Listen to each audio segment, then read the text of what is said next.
patuloy dito po sa ating pinag-aaralan sa libro ni Esther. At nandito na po tayo sa chapter 5 ng Esther, At patuloy po nating tinitignan itong napakagandang kwento ni Esther. At titignan po natin kung ano po yung mangyayari sa chapter 5. So may mga characters po dito, si Mordecai, si Haman, tapos yung si Hari, yung Hari, tapos si Esther, So sila po yung pinaka character na makikita po natin. Sabi dito sa verse 1 ng chapter 5, lumipas ang 3 araw mula nang mag-usap sina Esther at Mordecai. 3 araw. Isinuot ni Esther ang kanyang kasuotan bilang reyna at tumayo sa bulwagan ng palasyo sa tapat ng tirahan ng hari. So may tuwa lang yung mga pamamaraan po nila, 'di ba, sa mga kapanahunan po na yon, na yung hari may sarili po siyang chamber, may sarili po siyang tirahan, At kung sino yung kanyang ipapatawag na kanyang asawa, 'di ba? Sila po yung pumupunta doon po sa tirahan, 'di ba, ng hari, or yung hari naman ay pwede naman po siyang pumunta rin, 'di ba, sa mga tirahan ng kanya pong mga asawa, So may mga ganun sa mga Korean na mga palabas, may parang ganyan din yung kahit sa mga Chinese, parang similar din yung mga nila, yung mga pamamaraan po nila sa pagdating sa mga katulad po ng atin pong pinag-aaralan, So sa atin na hindi masyadong lumaki sa ganito pong klase ng environment, so medyo iba po yung sa atin. Iba yung culture natin, compared sa kanila. At kahit naman sa modern na nabuhay sa ngayon, 'di ba, sa Israel ngayon, hindi na po ganoon, kasi ang Prime Minister at saka ang kanyang asawa, 'di ba, ay nagsasama po sila sa isang bahay, may sarili din po silang bahay, may sariling tirahan din na pinoprovide, 'di ba, ng state. Pero sa kapanahunan po ng mga ito, 'di ba, na pinag-aaralan po natin ganon, So pumunta si Esther dito po sa tirahan ng hari, tumayo siya doon sa bulwag. Kasi hindi ka naman po pwedeng katulad ng naituro sa atin kagabi Sister May Grace, hindi ka basta-basta na lang po pwedeng pumasok or pumunta sa kung saan yung hari, dapat may blessing siya, ganun po nila nire-respect yung katungkulan, 'di ba, ng hari, Hindi katulad sa kapanahunan na ito na kahit sino man ay pwede nang magsabi, 'di ba, ng kung ano-anong masakit na salita laban sa leader, laban sa hari o laban sa presidente. Kahit may power yung president, na may power siya na pwede niyang disiplinahin, pwede niyang parusahan kung sino yung mga bumabatikos sa kanya, kung sino yung mga nagsasalita ng laban sa kanya, pero hindi po yun ginagamit ng president or ng prime minister, 'di ba, sa kapanahunan na ito, Pero sa kapanahunan nila hindi po pwede yung ganon, Hindi ka po pwedeng basta na lang magsalita, 'di ba, laban sa hari. May mga plot na ginagawa, 'di ba, na katulad ng mga pagpatay, yung mga ganon na katulad ng nangyari sa mga previous na napag-aralan po natin, yun ay kung masiguro mong patay yung hari, no? Pero kapag buhay yung hari, parurusahan kung sino man yung may mga ganitong plot or mga plano ano na hindi maganda no sa hari. Sabi dito, nakaupo noon sa trono ang hari, nakaupo noon sa trono ang hari paharap sa pintuan ng palasyo. Nalugod siya nang makita si Esther at itinuro niya rito ang kanyang gintong setro. So, before ng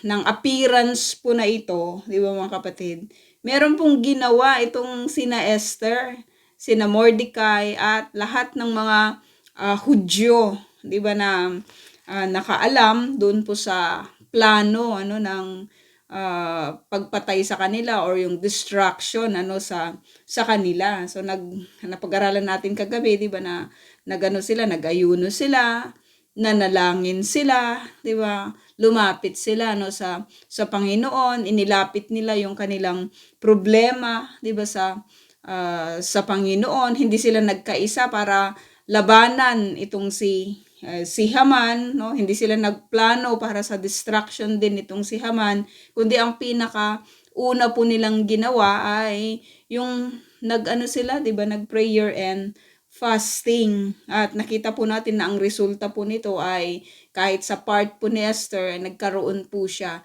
'di ba, ng lakas ng loob na pumunta, i-risk yung buhay po niya dahil doon po sa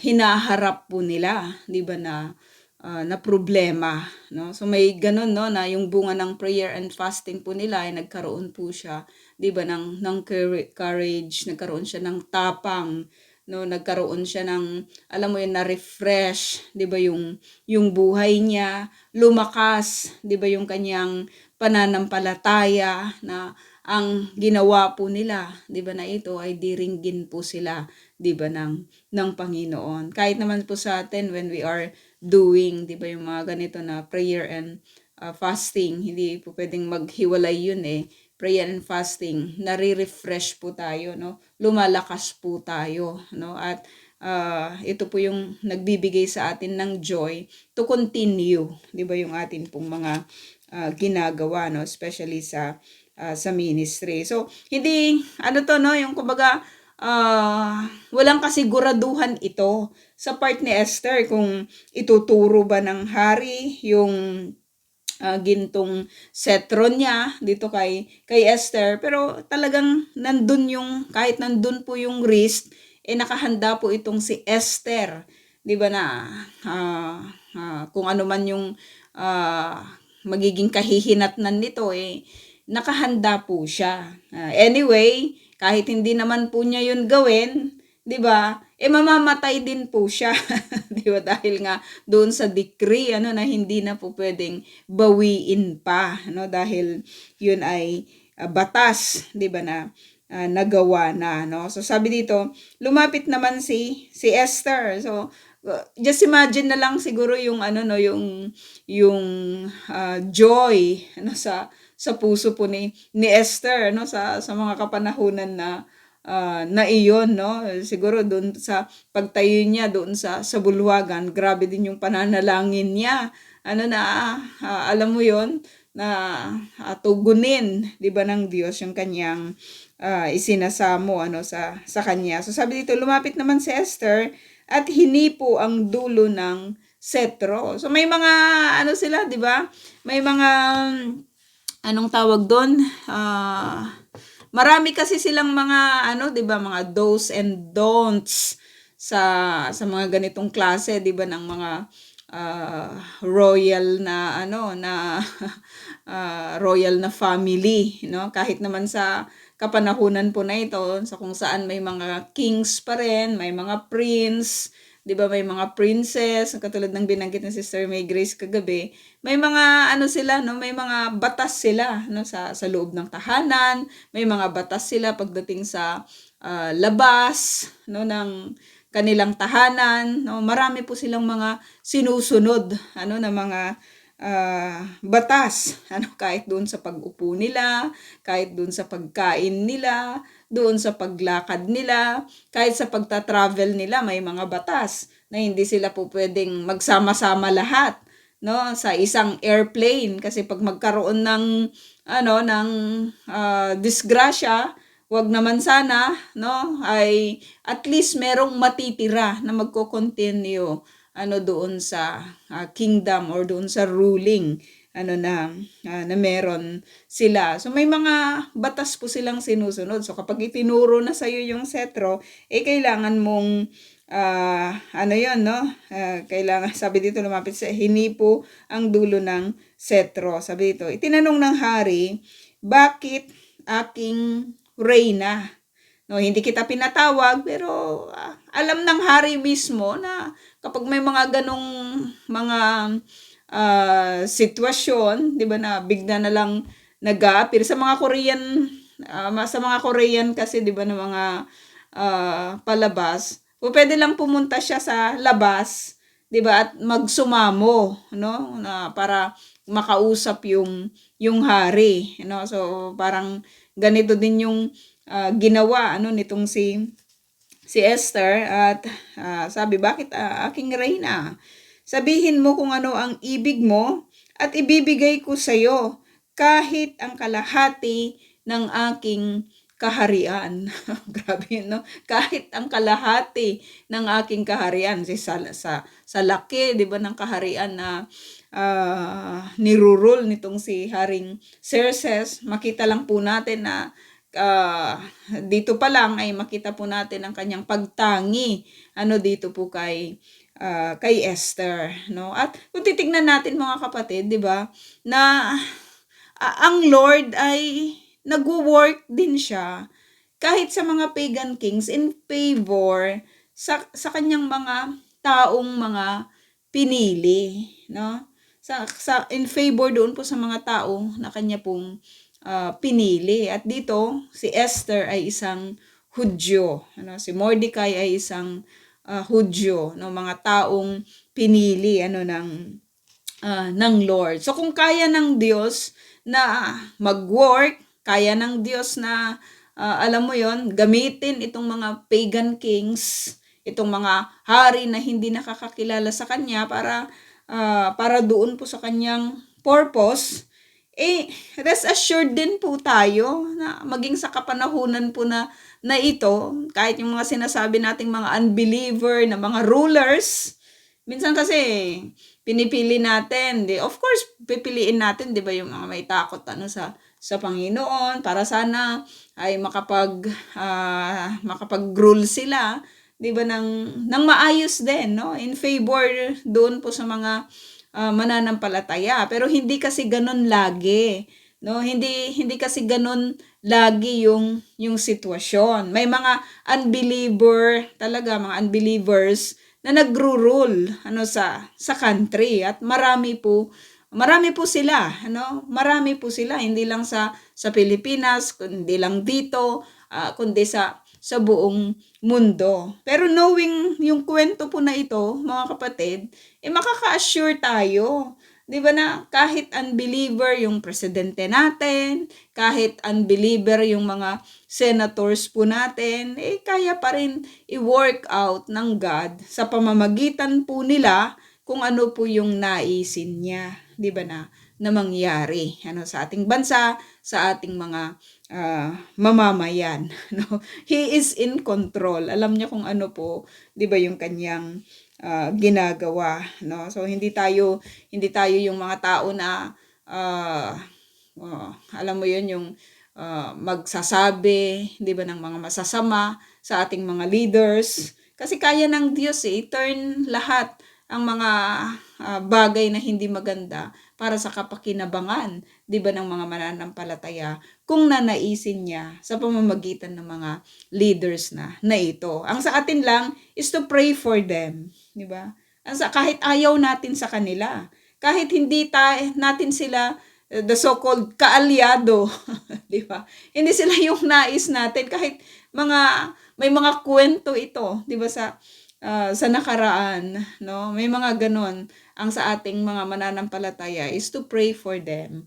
'Di ba na yung kanilang mga gagawin na mga batas, yung kanilang mga alam mo yun, yung mga ipaplano po nila, lahat ng mga tinatrabaho po nila, para po sa kabutihan, 'di ba, ng bawat mamamayan. So sabi dito, um, ibibigay ko sa iyo, sabi niya, kahit ang kalahati ng aking kaharian, no? Sumagot si Esther, kung mamarapatin ng mahal na hari, kung mamarapatin ng mahal na hari, grabe lang yung respect din dito, no, na meron itong si Esther, no, na uh, nakita natin yung offer nitong si King Xerxes sa kanya. Sabihin mo lang, kahit ano, ibibigay ko sa iyo, kahit yung kalahati ng aking kaharian, no? Pero lumapit pa rin itong si Esther with respect, 'di ba, sa hari, kung mamarapatin po ninyo, 'di ba? Kung mamarapatin po ninyo, mahal na hari, no? Kung mamarapatin po ninyo, mahal na hari, dumalo po kayo ni Haman ngayon sa piging na inihanda ko para sa inyo, no? Dumalo po kayo ni Haman sa piging na inihanda ko para sa inyo, no? Knowing King Xerxes, no, na napakahilig sa mga ganitong klase, 'di ba, ng party or ng piging, no? Ano makikita natin dito kay Esther, mga kapatid? Kilala niya kung sino yung kanyang kausap, no? Alam niya kung papaano, alam mo 'yan, alam niya kung papaano unang lapitan, 'di ba, itong si King Xerxes, no? At ang inoffer po niya is piging, na kung saan ay magkakainan, mag-inuman, 'di ba? Yun yung pinaka, alam mo yun, yung pinaka, kung matatawag natin na strategy, 'di ba, in order for to get this king, kahit naman may opportunity na siya, nasabihin kung ano talaga yung nagbabother po sa kanya. Pero ginawa po niya ito according doon sa kung ano po yung iniibig, 'di ba? Doon sa kung ano po yung alam mo yun, yung kung ano yung nagpapasaya, 'di ba, dito po sa hari na ito, ano, na si King Xerxes. Piging, 'di ba? Kainan, no?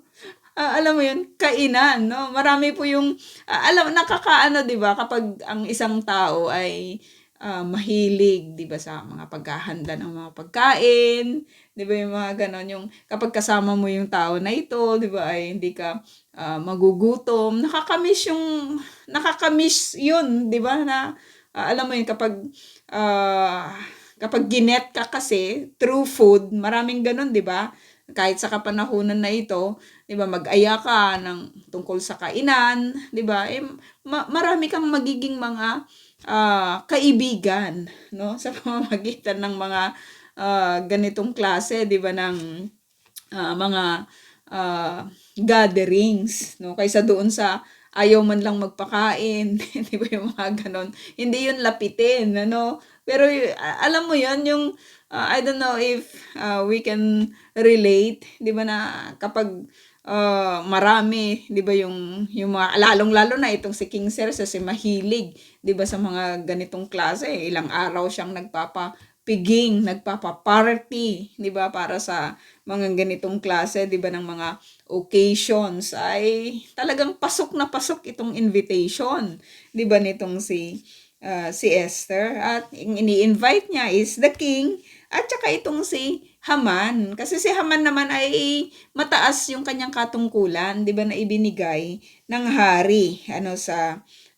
kanya. So verse 5, sabi dito, sinabi ng hari, tawagin agad si Haman para masunod ang ibig ni Esther, no? So nakita natin, no, na uy, piging, talaga good to, maganda to, no? So tawagin na kaagad itong si Haman para makapag-start na tayo dito sa piging, 'di ba, na inihanda ano ng reyna. Alam niyo kung ano talaga, alam niya kung papaano niya kukuhanin, 'di ba, yung kanyang asawang hari, 'di ba? Sa pamamagitan ng kanyang stomach, no? Doon sa bago pag-usapan kung ano yung mga dapat pag-usapan, pakainin muna, 'di ba? Maghanda muna ng masasarap, no, para sa hari, at sabi po dito, maganda itong strategy, 'di ba mga kapatid, na bago tayo mag-usap-usap, 'di ba? Magkainan muna tayo, no? Para magtagal man tayo sa ating usapan, at least busog tayo. 'Di ba? Parang ganun, no? Yung ginagawa nitong si Esther. Kasi kilala niya itong hari. No? Kung ano yung, alam mo, kung ano yung nagpapasaya, 'di ba, sa kanya, no? So dumalo nga ang hari, sabi dito, at si Haman sa piging na inihanda ni Esther. So kapag maghahanda itong si Esther, syempre, kung ano yung mga paborito ng hari, no, kung ano yung mga ikinakasiya niya, itong hari na to, alam po natin, he loves party, 'di ba? Na may mga napag-aralan na tayo, 'di ba, na hindi lang isang linggo, 'di ba, kundi 180, 'di ba, na araw na talagang grabe yung kanyang piging na inihanda, no. So sabi dito, habang sila'y nagiinuman, so dito pa lang makikita natin talaga, na itong si Haring Xerxes, he loves drinking, no? Doon sa mga previous na pag-aralan natin, talagang mga mahahaling alak, 'di ba? Iwan to sawa sila, no? Pati ng kanyang mga mga bisita. Tinanong ng hari si Esther, sabi dito, ano ba ang gusto mo? Sabihin mo't ibibigay kong lahat, kahit ang kalahati ng aking kaharian. So it's the same offer dito po kay Esther, kahit ang kalahati ng aking kaharian. So pwede na sana niyang sabihin, 'di ba, na ganito, ganyan, ganito yung problema ko, ganito, ganyan. Pero tignan natin, no, kung ano yung gagawin nitong si Esther. Sinabi ni Esther, ito po ang aking kahilingan. Kung ako po'y kalugod-lugod sa hari, sabi dito, at kung inyong mamarapatin, dumalo muli kayo ni Haman sa piging na inihanda ko para sa inyo bukas. Doon ko na po sasabihin ang aking kahilingan. No, doon ko na po sasabihin ang aking kahilingan. So po pwedeng, alam mo itong si Esther, hindi siya yung tipo ng babae, 'di ba, na pasok lang ng pasok sa bawat opportunity, 'di ba? Na siyempre pinag-aaralan niya 'yon habang nagiinuman, habang nagkukwentuhan itong hari at itong si Haman. Nakita niya na yung opportunity na 'yon, 'di ba, ay hindi pa okay, no? Hindi ito yung tamang panahon ng pagsasabi, 'di ba, sa kung ano yung kanyang kahilingan. Kahit naka-open na yung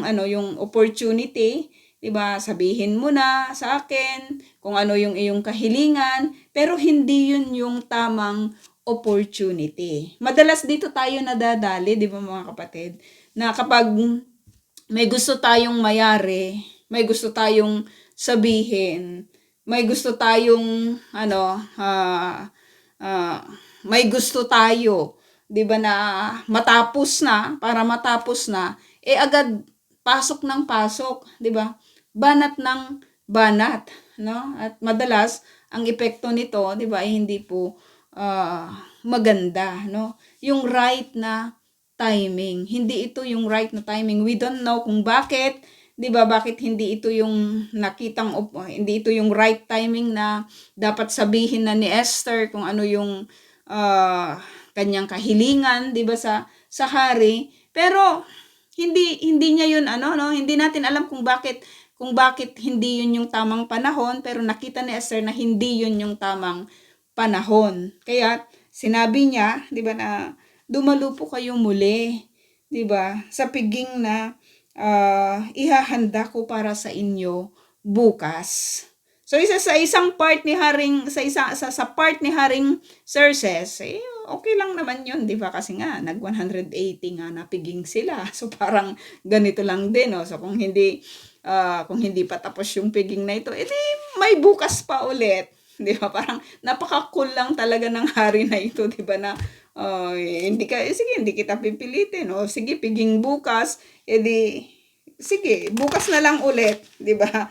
At doon niya malalaman kung ano ba itong hinihiling, 'di ba, ng kanyang reyna, ano? So yung opportunity, yung right na timing, dapat maging marunong din, 'di ba, yung bawat isa po sa atin. 'Di ba kasi kapag right yung timing, no? Mas magiging maganda po ito, 'di ba? Mas magiging maganda yung resulta, no? So tingnan natin.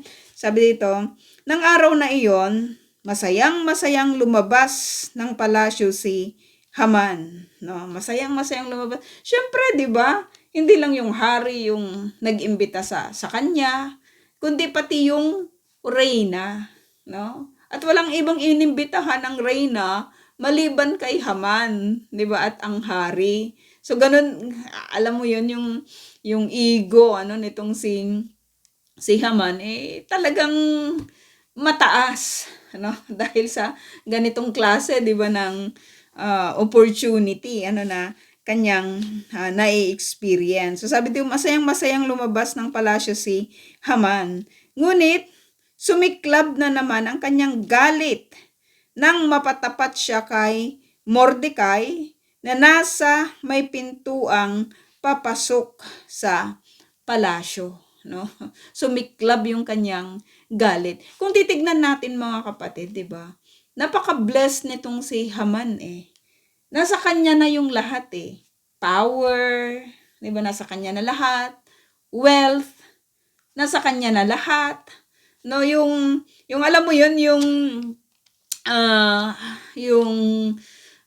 relationship, 'di ba, sa pinakamakapangyarihan na tao sa land, nasa kanya na 'di ba? Kasama niya yung king, malapit siya sa king, no? Kumbaga, siya na talaga yung pinaka bago pa yung king, mataas na, 'di ba, yung kanyang position. Nasa kanya na lahat. 'Di ba? Kung titignan lang niya yung mga pagpapala na ito, 'di ba? Hindi na siya i-intimidate sa kahit na anumang bagay or kahit na sino man, no? Pero makita po natin yung klase ng tao na ito na si Haman, 'di ba? Nawawala yung kanyang saya, 'di ba? Nawawala yung focus niya, nawawala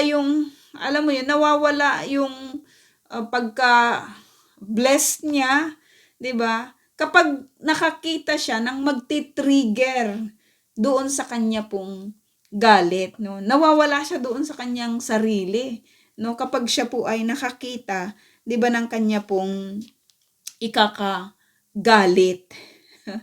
Nakakalimutan niya yung mga pagpapala niya, 'di ba? Nakakalimutan niya yung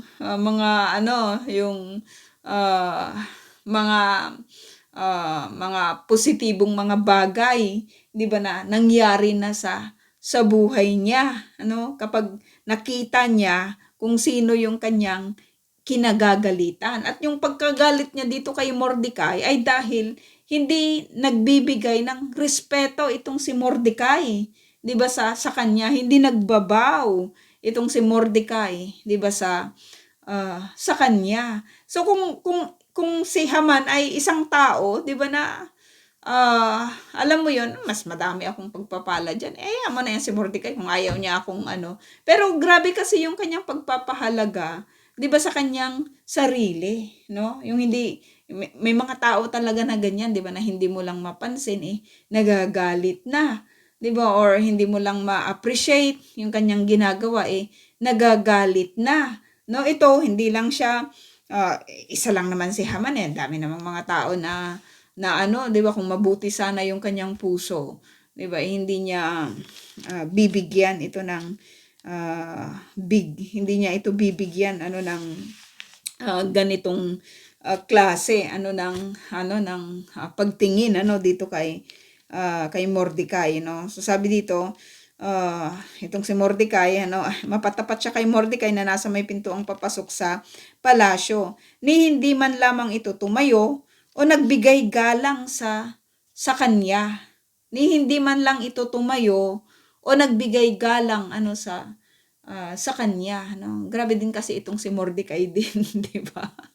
Na, na alam mo 'yun, yung uh, ah, hindi rin natin ano no, hindi rin natin alam yung mga kwento behind this kung bakit ganito po yung response nitong si Mordecai dito po kay Haman, or kahit sabihin natin na dahil siya'y Hudyo, ah, wala siyang ibang itinatangi, or wala siyang ibang binibigyan ng respeto, 'di ba, maliban sa Diyos. Wala siyang, alam mo yun, yung nagbabaw, hindi sila nagbabaw sa kahit na sino man, no, maliban sa Diyos na kanilang pinaglilingkuran, 'di ba? Kasi hindi niya po pwedeng sabihin na dahil ako'y Hudyo, 'di ba, yung mga ganon. But meron ito marahil meron itong reason, 'di ba, kung bakit ganito po yung response nitong si Mordecai ano dito kay Haman, no? Kahit man lang yung pagtayo sana, 'di ba, o pag-smile, or kaya kung kahit hindi ka na magbow, 'di ba, ay mag-smile ka man lang, or bilang paggalang, 'di ba, kasi may katungkulan din naman itong si Haman, ano? At makikita po natin dito, 'di ba mga kapatid, na may mga ganun talaga na tagpo din, 'di ba, sa buhay ng mga Hudyo, tayo na nakakahalubilo po nila, nakakasama po nila, 'di ba? May mga ganun talaga ano na sitwasyon ano na kung saan ay hindi naman sa lahat, pero may mga iba, 'di ba, na talagang ang tingin nila, 'di ba, sa kanilang sarili ay they don't need to give respect, 'di ba, sa iba ano, or to bow down, 'di ba, sa iba. Kung sa Lord siguro maintindihan po natin, pero yung pagbigay ng respeto kahit man lang doon sa title, 'di ba, na meron itong si Haman, 'di ba? Marami namang paraan, 'di ba, kung paano po sana ito gagawin ano ng katulad po nitong si Mordecai, pero hindi niya 'yun ginawa. 'Di ba? Walang pagrespeto, walang pagbibigay galang, 'di ba? Hindi man lang siya tumayo, 'di ba? Siguro may galit lang din talaga, ano? Tao lang din naman itong si Mordecai, 'di ba? Tao lang din naman itong si Haman. So marahil may behind the scene, 'di ba, na mga tagpo ano, kung bakit ganito po yung response nila ano sa isa't isa. Then gayunman, sabi dito, nagtimpi na lamang siya, tuloy-tuloy na umuwi. Ayaw mong bigay ng galang, 'di ba? Ayaw mong masakit din kasi din ito, 'di ba? Sa part nitong si Haman, na alam mo 'yon, may katungkulan ka naman, 'di ba?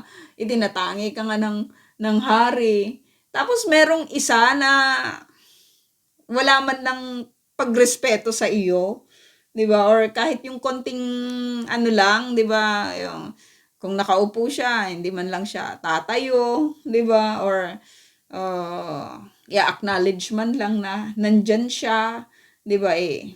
Yung sinasabi ko nga may katungkulan din. Pero sabi dito, nagtimpi na lamang siya, tuloy-tuloy na umuwi, wag nang patulan, no? Sabi dito, pagdating ng bahay, tinawag niya ang kanyang asawang si Ceres. Anong pangalan ng asawa ni Haman? Si Ceres, sabi dito, at ang kanyang mga kaibigan.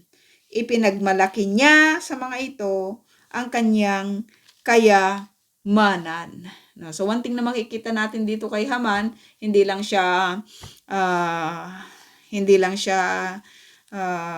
nagdi-demand, 'di ba, ng respect sa marami, kundi mayabang din talaga siya, ano.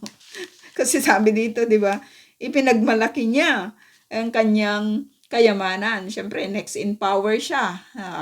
Mataas yung kanyang katungkulan. So, lahat ng mga privileges ano sa kingdom pwede niyang matanggap, no? Sabi dito, ang marami niyang anak, yung kayamanan niya, yung marami niyang anak, 'di ba? Ang pagkataas niya sa katungkulan, pati ang pagkalagay sa kanya bilang pinakamataas sa mga pinuno at kagawad sa palasyo. So, maintindihan natin, no, na mataas naman talaga yung kanyang katungkulan.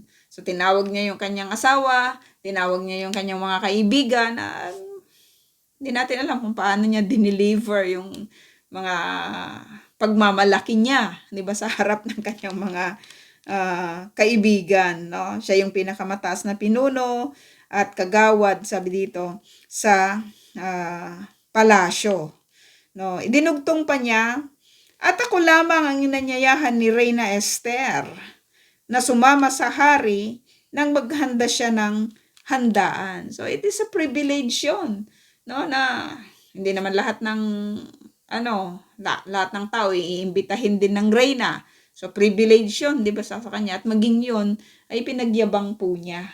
No, mga mayayabang talaga. Ano. Ito, meron naman talaga siyang ipagyayabang. Yung iba na nagyayabang, wala naman. Ito, meron talaga siyang ipagyayabang kasi totoo naman yung kanyang sinasabi, no? Totoo naman na may kayamanan siya, totoo naman na marami siyang anak, 'di ba? Totoo naman na inimbita siya ng reyna, 'di ba?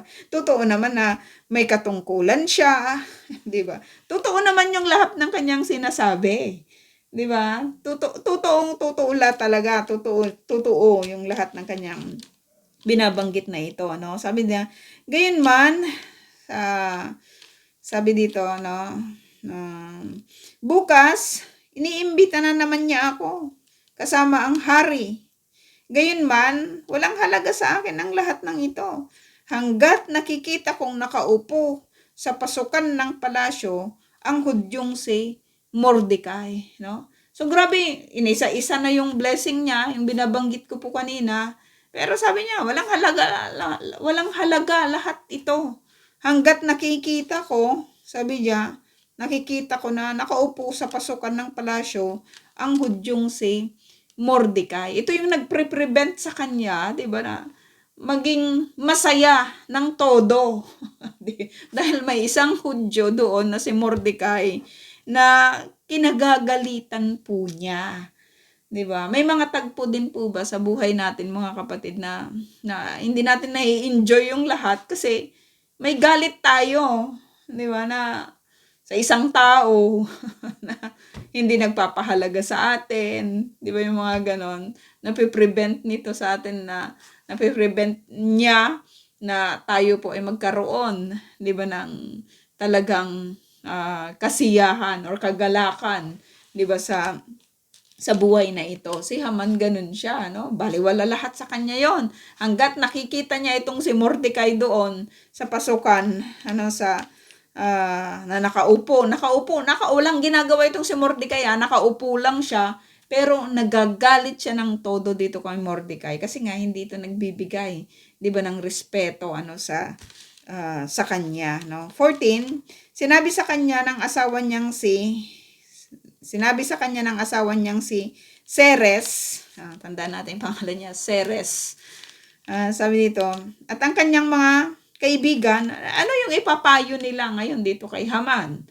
Ano yung, kasi may mga ganyan, di ba, na kapag nasusuong tayo sa mga ganitong klase ng sitwasyon, may mga magpapayo Sino yung ating papakinggan? At ano yung ating ipapayo kung tayo naman yung magpapayo? Sabi dito, bakit hindi ka magpagawa ng bitayan na 22 kalahating metro ang taas?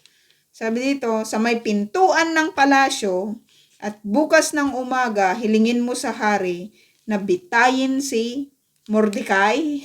Grabe namang advice to. 'Di ba na yung itong advisor nitong si Haman, no, yung kanyang asawa at yung kanyang mga kaibigan. So dito natin makikita, 'di ba na itong asawa niya at itong kanyang mga kaibigan ay nagpapahalaga dito kay Haman kung ano yung kanyang ikasisiya. 'Di ba? Kung ano yung kanyang ikasisiya, hindi yung kung ano yung tama, kundi kung ano yung magpapasaya sa kanya. No, minsan sa mga pag-a-advise na ginagawa po natin, ito ba ay tama? O nag-a-advise lang tayo dahil yun yung ikasisiya niya. 'Di ba? Ito yung gusto niya. Kaysa doon sa ito yung tama. 'Di ba na dapat gawin, no? Kung sa part ni Haman, ano ba yung pwede niyang gawin? 'Di ba? Ano yung pwede niyang gawin dito kay Mordecai, no? Pwede naman niya sanyang kausapin, 'di ba? Pwedeng mag-ano siya, 'di ba? Umabot dito kay Mordecai, may katungkulan siya eh. So pwede niyang gawin, 'di ba, yung kanyang katungkulan na upang abutin itong si Mordecai, bakit ganun yung kanyang ginagawa, ano ba yung rason, makinig, 'di ba, dito kay Mordecai, ano ba yung kanyang dahilan, 'di ba? At kung matalino siya, 'di ba, maiintindihan niya kung ano man yung rason, 'di ba, nitong si Mordecai. Pero hindi ganun yung in-advise sa kanya ng kanyang mga kaibigan at ng kanyang asawa. Ayaw mo dito kay Mordecai, edi bitayin na lang yan si Mordecai. 'Di ba? Para totally na magkaroon ka ng kasiyahan, no? Kasi baliwala nga lahat sa kanya dahil dito kay Mordecai, no? Para mawala na yung problema, itanggalin na itong si Mordecai, no? Bitayin na. Sabi dito, hilingin mo sa hari, may kapangyarihan ka, pwede mong gawin yon. Ano ba naman yung buhay ng isang Mordecai, di ba? Sino ba siya? Kumbaga, wala naman siyang katungkulan, no? Sabi dito, sa gayon, masaya kang makakapunta sa handaan. Alam mo yun? Masaya kang makakapunta sa handaan, no? So take note of kung ano yung mga advice minsan, 'di ba, sa atin, no? Kasi may mga advice na alam mo yon, yung sinasabi lang nila yon kasi gusto nilang maging masaya ka. Or sinasabi nila yon kahit masaktan ka, yun yung tama. Diba? May mga ganon. Ano yung mas prefer po natin doon, no? Yung mga advices na magpapasaya sa atin or yung mga advices na magtatama sa atin, 'di ba? Kasi yun yung tama, 'di ba, na dapat gawin. Sabi ng kanyang mga kaibigan, kasi kung ganun yung mga kaibigan, 'di ba, mga kapatid, kung ano yung kung ano yung magpapasaya sa iyo, kahit ito yung magpapasama sa iyo, hindi po sila mga kaibigan.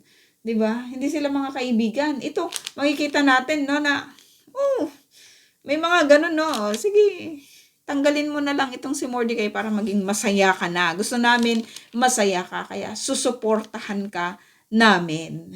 'Di ba? Pero hindi nila nakita, 'di ba, na hindi po ito makabubuti, no? Sa gayon, sabi dito, masaya kang makakapunta sa handaan. Nagustuhan ito ni Haman, kaya nagpagawa siya ng bitayan. Bitayan ka agad. 'Di ba yung kanilang naisip, no? Sabi dito sa chapter 6, nang gabing iyon, hindi makatulog si Haring Xerxes. Hindi makatulog si Haring Xerxes. Maintindihan natin, may mga panahon naman talaga, 'di ba, na hindi tayo makatulog. At ano yung ginagawa natin kapag hindi tayo makatulog?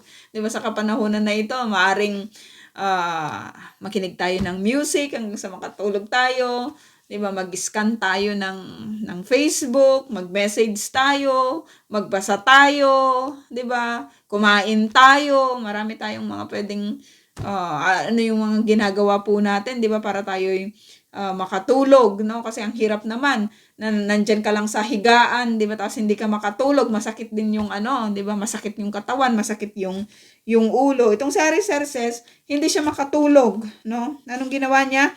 Ipinakuha niya ang aklat ng mahahalagang pangyayari sa kaharian at ipinabasa ito habang siya'y nakikinig, no? Baka sakaling makatulog ako, 'di ba, kapag may magbabasa at magkukuwento. 'Di ba, may mga ganyan, no? Ako, nakakatulog ako kapag may mga nagkukuwento, 'di ba? May mga nagkukwentuhan, 'di ba, sa paligid ko.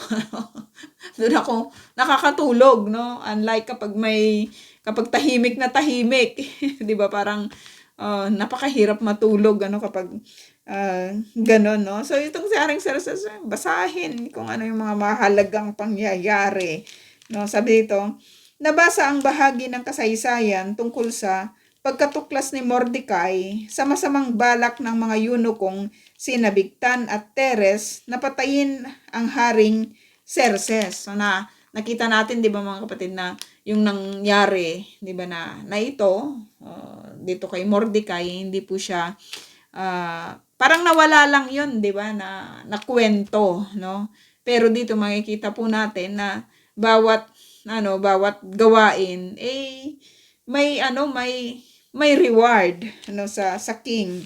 Dahil dito, sabi dito, itinanong ng hari, anong gantimpala o pagpaparangal ang ginawa kay Mordecai dahil sa kabutihang ginawa niya sa akin, no?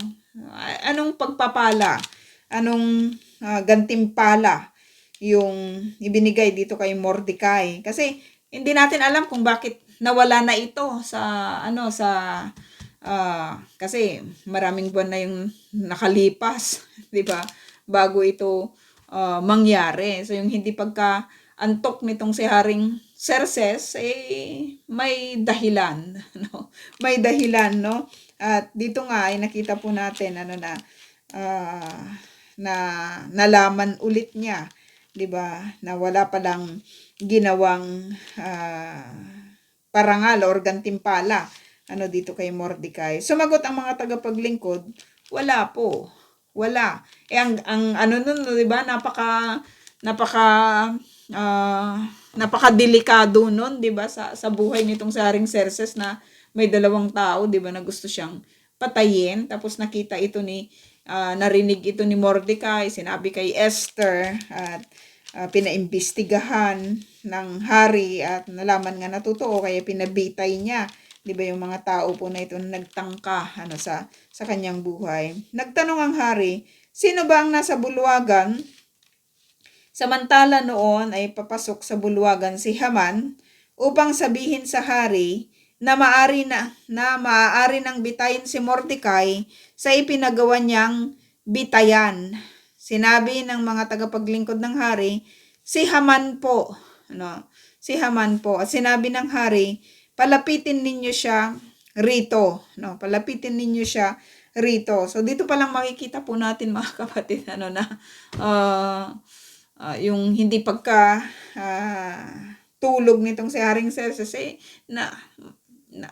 inabot na ito, 'di ba, nang hindi natin alam kung anong oras na, pero si Haman ay nandyan na sa bulwagan, siguro maaga pa, 'di ba, nandun na, dahil nga doon sa kanyang galit dito kay Mordecai, kailangan maaga pa lang maisakatuparan na niya, 'di ba, yung kanyang naisin, sabi dito, lumapit naman si Haman, itinanong sa kanya ng hari, ano ang dapat gawin sa sino mang ibig parangalan ng hari? Akala ni Haman ay siya ang tinutukoy ng hari. Akala ni Haman, 'di ba, ay siya yung tinutukoy ng hari kasi wala namang iba, 'di ba? Dahil nakikita naman natin, inimbitahan siya ng reyna at mataas din yung kanyang katungkulan. So kahit doon sa pagkataas niya, 'di ba, ng kanyang katungkulan, makita natin na baka meron pa, 'di ba, na ipaparangal sa kanya. Yung hari, may nakita yung kanyang katapatan, 'di ba, sa hari. Nandyan siya palagi, 'di ba? Pwede siyang asahan, sa sa palasyo, ano. So, akala niya talaga siya. Naka-experience na ba kayo ng gano'n na akala nyo kayo, pero hindi pala, 'di ba? Akala nyo kayo 'yon, pero hindi pala, ano, lalong-lalo na sa mga pagpaparangal, ano, na katulad nito, no? Sabi dito, akala ni Haman ay siya ang tinutukoy ng hari, kaya sinabi niya, no, ganito po, ipakuha ninyo ang damit na inyong isinuot at ang kabayong inyong sinakyan nang kayo'y koronahan bilang hari. Oh, dito pa lang kasi akala niya siya, 'di ba? Akala niya kaya nag-i-speak siya, 'di ba, sa kung ano yung gusto niyang mangyari. At dito makikita po natin yung ano, yung puso nitong si Haman, 'di ba, na gusto niya ng power, gusto niya ng wealth, 'di ba? Ng malaking pamilya, nasa kanya na lahat eh. 'Di ba? Tapos ito, gusto niya, 'di ba, na alam mo 'yun, iparada siya. Gusto niyang isuot yung damit, 'di ba? Ipakuha yung damit na isinuot ng hari at yung kabayong kanyang sinakyan nung siya ay koronahan bilang hari. Dito pa lang makikita natin na may ano siya eh, may possibility, 'di ba, na gusto rin niya talagang maging hari. No, na itong si Haman, kapag hindi ito binantayan, 'di ba, ay maaari niyang i-assassinate itong si Haring Xerxes, 'di ba, at siya yung papalit sa kanya, 'di ba, bilang hari, no? Matindi yung ganitong klase ng tao na kaya niyang pumatay dun sa mga ayaw sa kanya, 'di ba? Nakatulad po nitong si Mordecai, kaya niyang magbayad, 'di ba, ng salapi para lang ma-accomplish, 'di ba, yung kanyang gusto. At dito makikita natin, no, na talagang gusto niyang makilala siya, 'di ba, ng lahat, dahil kung ipaparada siya, yun yung sinakyan ng hari no, na yun yung damit ng hari, gusto niyang iparada, ano, na ganun, kasi akala niya siya. Sabi dito, ang damit ay ibigay sa isa sa mga pangunahing pinuno ng kaharian para isuot sa pararangalan. Grabe. Ang dami naman niya. Ito pa talaga yung kanyang sinabi, 'di ba, sa hari, no? Pwede naman sanang bigyan siya ng kayamanan, no?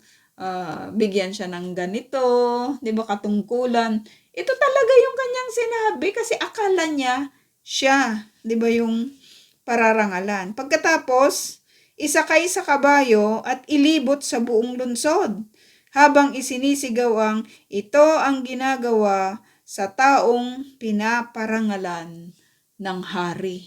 No? So, grabing ano yun, no? Grabing sikat na sikat. Grabing pagka-famous noon, ano, sa part ng pararangalan, no?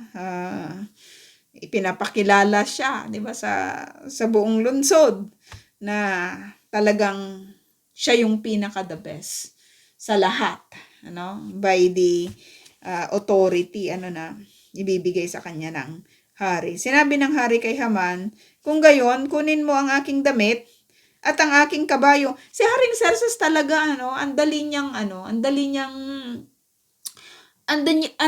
kausapin. Napaka-cool lang talaga niya na king, no? Talagang yung mga advisors niya, pinapakinggan niya, no? At alam naman po natin ay nakabuti naman ito sa kanya kasi nga wala siya sa kanyang katungkulan sa magpasa hanggang ngayon, 'di ba, kung hindi siya nakikinig, 'di ba, sa kanyang mga advisors. Kahit sino na lang, kahit na lang itong si Haman ay kanyang pinapakinggan, no? Very cool. Hindi natin alam kung lango pa ito sa halak, pero 'di ba? Ganyan siya na king, no? Lahat ng sinabi mo, gawin mo kay Mordecai, ang Hudyong nakaupo sa may pintuan ng palasyo. So, grabe siguro yung hindi takot, yung alam mo yun, yung lungkot sa puso nitong si ano, no, si Haman na nang marinig ito kasi nga gusto na nga niyang ipapatay itong si Mordecai tapos siya pala yung pararangalan ng hari. Grabe sigurong ano yun, no? Grabing disappointment, no? Kinuha nga ni Haman, wala siyang magawa. Kinuha ni Haman ang damit at ang kabayo ng hari. Binihisan niya si Mordecai, isinakay sa kabayo at inilibot sa buong lungsod habang isinisigaw niyang ito ang ginagawa sa taong pinaparangalan ng hari. So habang sinisigaw niya yon, grabe siguro yung kirot, 'di ba, sa kanyang puso kasi disappointed siya. Nasubukan na po ba ninyong na-disappoint? 'Di ba, ang sakit-sakit ng sakit-sakit ng feeling. Lalo na ito, 'di ba siya pa mismo yung nagpaparada, 'di ba, dito kay Mordecai. Pagkatapos nito, nagbalik si Mordecai sa may pintuan ng palasyo. Nagmamadali namang umuwi si Haman at pagdating sa bahay ay nanangis at nagtalukbong dahil sa inabot na kahihiyan. Siyempre may mga kaibigan siyang pinagmalakihan niya, 'di ba? May asawa siya na pinagmalakihan niya, kasama na yung kanyang mga anak, ang dami niyang audience doon, tapos ganito yung nangyari, no? So mahirap talaga yung nagyayabang, magandang magyabang na ikaw na lang mag-isa, 'di ba? Kaysa doon sa may audience ka, no? Tapos ganito yung nangyari. Ang nangyari, isinalaysay ni Haman sa asawa niyang si Ceres. Si Haman lagi siyang nagsasalay sa kanyang asawa. At ng kanyang mga tagapayo. Sinabi sa kanya ng kanyang mga tagapayo at ng kanyang asawa kung Hudyo nga si Mordecai na siyang dahilan ng iyong panghihina, hindi mo siya madadaig, kundi ikaw pa ang dadaigin niya. Grabe, anong klaseng mga advisors ito? 'Di ba na lugmok na nga yung tao, 'di ba? Tapos ganito pa yung kanilang sinasabi, hindi mo siya madadaig, 'di ba? Parang challenge 'yan sa kanya. Nag-uusap-usap pa sila nang dumating ang mga sugo ng hari at nagmamadaling isinama si Haman sa handaan ni Esther, no? So hindi natin alam kung malulungkot ba tayo dito kay Haman or kasi alam na natin kung ano yung nangyari, 'di ba? Pero marami tayong mga lessons, 'di ba, na pwedeng makita sa tagpo po na ito, no? Ang pagyayabang ay hindi po mabuti, no? Hindi ito makakabuti, 'di ba, sa buhay ng kahit na sino, or ang pagkagalit sa kahit na sino man ay hindi rin ito nagbubunga, 'di ba, ng mabuti. At kung may mga katungkulan man, 'di ba, na ibinibigay sa atin, mga biyaya na ating natatanggap, 'di ba? Maganda gamitin ito, 'di ba, ng naaayon doon po sa ninanais, 'di ba, ng Panginoon. Kung hindi man siya nakakakilala, 'di ba, sa Lord, para ito sa kabutihan, 'di ba, ng nakararami. So yun po mga kapatid, at to po sa bawat isa. Ito type ko na lang po yung ating question. Sister May Grace po yung ating facilitator.